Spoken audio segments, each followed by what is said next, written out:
In this video, I'm going to tell you how your students are supposed to be practicing at home. So what I do with my students is I teach them one little technique to practice, and it's called fragmentation. So instead of performing choreography back to back about 1,000,000 times, I would ask them to break down and take a piece of the choreography that they're not really good at and take just 2 counts from it, just 2 counts, not more than that, 2, 3 counts, something very, very short.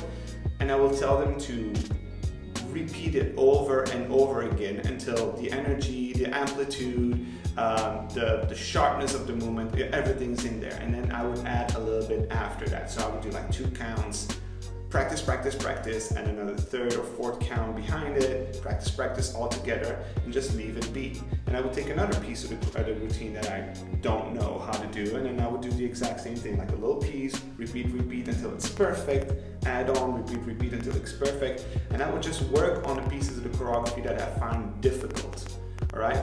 And then you can just like glue them all together to perform the entire piece. But for a choreography to come to life, you need to hit every accent in music. You need to have the right energy, the right flow, and that is not something you can do, especially if you have a long piece, just doing it back to back, because by the time you get to the point where it's difficult for you, you don't have the time to adjust your body and actually learn something from it. So for me, the only way to really practice properly is by fragmentation.